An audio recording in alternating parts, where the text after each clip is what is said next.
আমার সোনার বাংলা আমি তোমায় ভালোবাসি, এটা তো বাংলা। আমার সোনার বাংলা আমি তোমায় ভালোবাসি।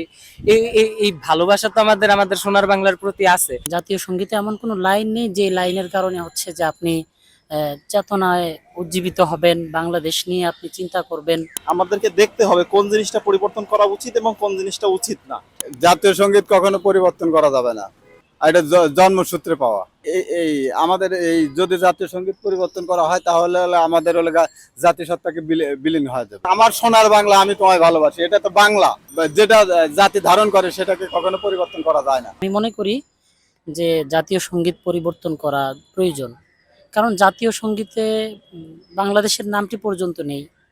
জাতীয় সঙ্গীত এমন কোনো কথা বা জাতীয় সঙ্গীতে এমন কোনো লাইন নেই যে লাইনের কারণে হচ্ছে যে আপনি চেতনায় উজ্জীবিত হবেন, বাংলাদেশ নিয়ে আপনি চিন্তা করবেন, নতুন বাংলাদেশ গড়ার লক্ষ্যে আপনি কাজ করবেন। যেটা আমরা জানি যে জাতীয় সঙ্গীত পূর্ব বাংলার স্বার্থের বিরোধী ছিল, এমনকি বাংলাদেশের প্রেক্ষাপটেও রচিত না।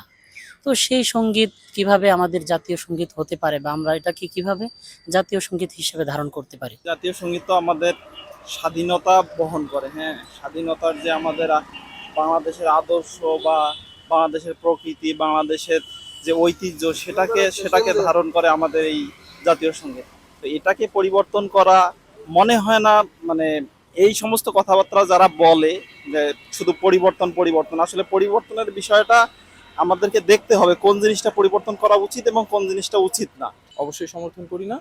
কেননা আহ, আমি মনে করি যে আমার সোনার বাংলা শুরুতে যে প্রথম লাইনটা আছে, সেটা আসলে যখন স্কুলের পিটি ক্লাসে যখন ছিলাম, আমার গায়ে লোম আসলে দাঁড়া হয়ে যেত যখন আমি এই সংবাদটা শুনতাম। আমাদের যে জাতীয় সঙ্গীত, তো এটা কিন্তু আজকে নতুন লেখা না। হ্যাঁ, এটা উনি বলতে পারেন যে হ্যাঁ তখনকার সময়ে রবীন্দ্রনাথ ঠাকুর লিখেছেন, কিংবা এটার সাথে অনেক আপত্তিজনক জিনিস উনি বলতে পারেন, কিন্তু আমি বলবো কেন যে যারা মুক্তিযুদ্ধ করেছেন তারাও কিন্তু এটাই বলে এসেছেন, তারাও কিন্তু এই জাতীয় সঙ্গীতই কিন্তু পড়ে এসেছেন।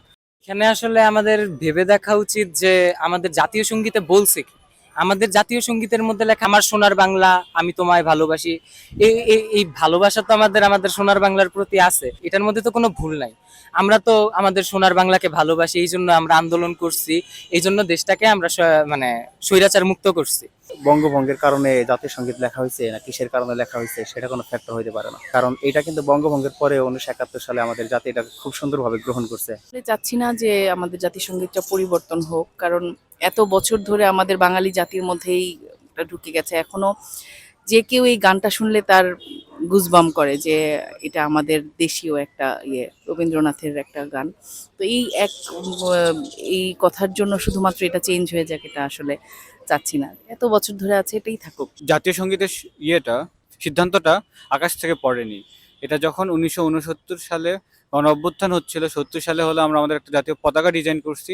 এই সময় সিরাজুল আলম খানের মতো ছাত্রলীগ নেতারা বা ওই সময় যারা ছিলেন, যে নিউক্লিয়াস নামে একটা সংগঠন করতেন, মুক্তিকামী যারা ছাত্র ছিলেন, তাদের একটা সম্মিলিত সিদ্ধান্ত ছিল। কারণ এই গানটা দিয়ে খুব দেশপ্রেম আসে। এটা হলো আমার সোনার বাংলা আমি তোমায় ভালোবাসি। এই গানের কোনো বিভাজন সৃষ্টি করে এরকম কোনো লাইন নাই।